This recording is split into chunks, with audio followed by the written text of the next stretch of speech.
दोस्तों, स्वागत है आपका अजीम ऑनलाइन क्लासेस में। इस वीडियो में हम पढ़ने वाले हैं घातांक के बारे में, जिसमें हम पढ़ेंगे कि घातांक क्या होता है और देखेंगे कि पूर्णांक संख्याओं को तथा परिमेय संख्याओं को घातांक रूप में किस तरह लिखा जाता है। तो चलिए शुरू करते हैं। सबसे पहले हम देखेंगे कि घातांक क्या होता है। घातांक को इंग्लिश में कहते हैं इंडिसेस। किसी संख्या को उसी संख्या से जितनी बार गुणा करते हैं उतने को उस संख्या की घात या घातांक कहते हैं, और वो संख्या क्या कहलाती है? आधार कहलाती है। तो इसका क्या मतलब है कि किसी संख्या को हम उसी संख्या से, मतलब स्वयं से जितनी बार हम उसको गुणा करते हैं तो वो हमारी क्या कहलाती है? घात या घातांक कहलाती है। और वो संख्या हमारी क्या कहलाती है? आधार कहलाती है। हम मान लीजिए कि हमारे पास एक धनात्मक संख्या एक हमारे पास है a, ठीक है। तो a को एक बार गुणा करेंगे तो इसकी घात कितनी हो जाएगी? 1, ठीक है। जैसे यहाँ पर हम इधर एक संख्या ले लें, तो अगर कोई भी संख्या लिखी हुई है और उसके ऊपर कोई घात नहीं लगी हुई है तो इसका मतलब है कि उसकी घात कितनी है? 1 है, ठीक। अब जैसे यहाँ पर a को हम 2 बार गुणा करेंगे तो a की घात कितनी हो जाएगी? a की घात 2 हो जाएगी। जैसा कि यहाँ पर कहा गया है कि जितनी बार गुणा करेंगे वह उतनी ही जो है हमारी घात हो जाएगी। अब जैसे यहाँ पर 5 है तो 5 को अगर हम 2 बार गुणा करें तो घात कितनी हो जाएगी? 5 की घात हो जाएगी हमारी 2। उसी तरह अगर हम a को यहाँ पर 3 बार गुणा करें, जहां पर a हमारी क्या है? एक धनात्मक संख्या है, मतलब 1 2 3 4 5 कुछ भी हो सकती है। तो a को हमने यहाँ पर 3 बार गुणा किया तो a की घात कितनी हो जाएगी? a की घात हो जाएगी 3, ठीक है। अब जैसे यहाँ पर 5 दिया हुआ है तो 5 को हम 3 बार अगर गुणा करें तो 5 की घात कितनी हो जाएगी? 5 की घात हो जाएगी 3, ठीक है। इसी तरह हम अगर a को n बार गुणा करें, अगर हम इसको n बार गुणा कर रहे हैं तो a की घात कितनी हो जाएगी? n। जैसे यहाँ पर हमने देखा था a को एक बार गुणा किया तो 1 की घात हो गई 1। a को यहाँ पर 2 बार गुणा किया तो 1 की घात हो गई 2। a को यहाँ पर 3 बार गुणा किया तो 1 की घात हो गई 3। उसी तरह अगर हम a को n बार गुणा करेंगे, n मतलब मान लीजिए कोई पूर्णांक है हमारा, हमें पता नहीं है, 100 हो सकता है, 2 हो सकता है, तो हमारी घात कितनी हो जाएगी? a की घात n हो जाएगी, ठीक है। अब इसी तरह अगर 5 को भी हम n बार गुणा करें, n बार मान लीजिए गुणा कर रहे हैं तो 5 की घात कितनी हो जाएगी? हमारी n हो जाएगी, ठीक है। अब जिसमें यहाँ पर लिखा हुआ है a की घात n, जिसमें n जो है हमारा वो क्या है? घात या घातांक हम इसको कहते हैं।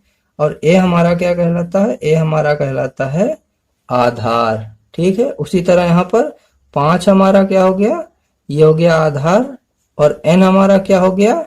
घातांक या घात, ठीक है। जैसे यहाँ पर लिखा हुआ है, मान लीजिए 10 की घात लिखी हुई है 5, तो आधार हमारा कितना हो जाएगा? अगर आपसे पूछा जाए कि आधार क्या है तो आधार हो जाएगा 10, और हमारा घात या घातांक क्या हो जाएगा? घात या घातांक हमारा हो जाएगा 5 हो जाएगा, ठीक है।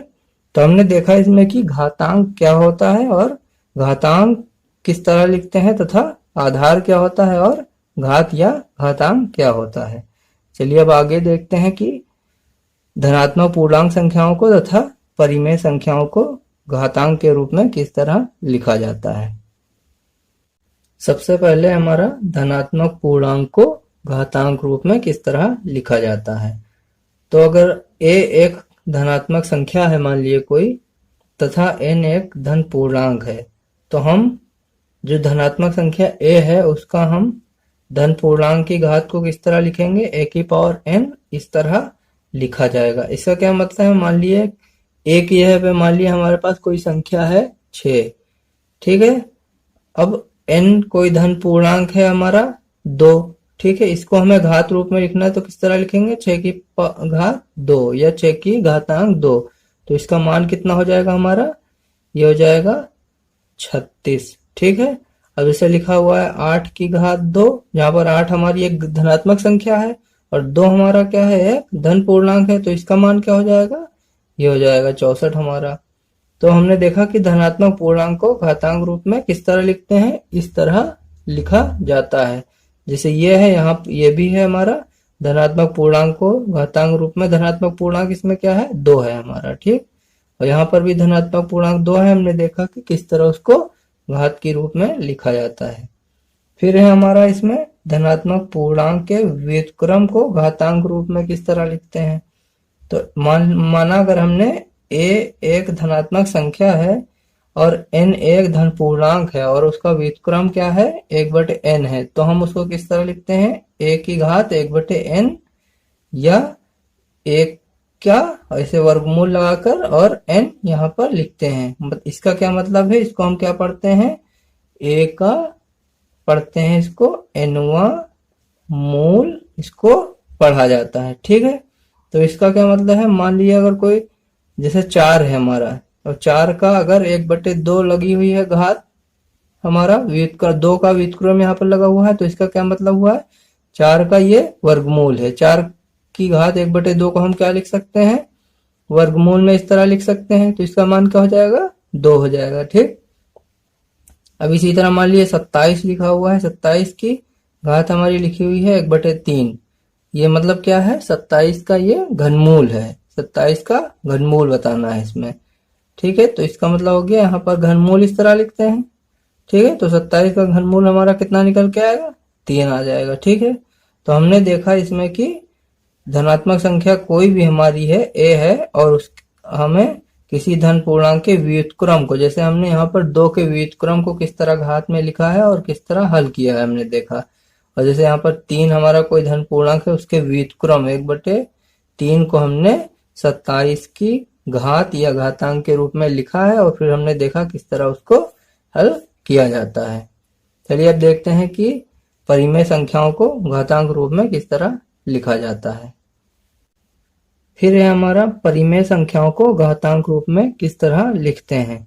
तो यदि a एक धनात्मक संख्या है तथा m/n एक धनात्मक परिमेय संख्या हो, तो हम a की घात पे जो है धनात्मक परिमेय संख्या किस तरह लिखते हैं, हम इस तरह लिखते हैं। और इसको पढ़ा क्या आता है, इसको पढ़ा आता है a की पावर m का nवा मूल पढ़ते हैं, a की घात m का इसको nवा मूल पढ़ा जाता है। अब जैसे यहाँ पर लिखा हुआ है a की घात m/n, तो इसको हम लिख सकते हैं a की घात m और ब्रैकेट में लिख के 1/n लिख सकते हैं। मतलब इसका क्या हुआ, a की घात m का ये nवा मूल यहाँ पर लिखा हुआ है, ये यहाँ पर लिखा हुआ है a की घात m का nवा मूल। अब जैसे यहाँ पर है हमारा 4 की घात 3/2, 4 हमारा क्या हो गया, एक धनात्मक संख्या हो गया, और 3/2 हमारा क्या हो गया, एक धनात्मक परिमेय संख्या हो गया। तो अब इसको हम किस तरह हल करेंगे, तो ये हो गया हमारी 4 की घात 3, और इसको ब्रैकेट में लिख के हम इसका 1/2 घात लिख सकते हैं। तो 1/2 का क्या मतलब हुआ, ये हमारा हुआ वर्गमूल। वर्गमूल में यहाँ पर 2 लिखने की जरूरत नहीं होती, अगर 2 लिखा है या नहीं लिखा है तो उसका मतलब क्या होता है, ये वर्गमूल का निशान है। तो ये कितना हो गया हमारी 4 की घात 3। अब 4 की घात 3 का हमारा क्या मतलब है, 4 गुणे 4 गुणे 4, ठीक। तो ये हो गया हमारा 4 चौक 16 चौको 64, और 64 का वर्गमूल हमारा कितना आ जाएगा, ये आ जाएगा 8, ठीक है। उसी तरह अगर मान लिया हम कोई दूसरी संख्या ले लें, जैसे ले लेते हैं 8, 8 की घात अगर है 2 और बटे 3, एक परिमेय संख्या है 8 की घात में हमारी 2/3, इसको देखते हैं किस तरह हल करेंगे। तो 8 की घात 2 और 1/3 ये हो गया हमारा, ये हो गया 8 की घात 2 का 1/3, मतलब 8 की घात 2 का घनमूल।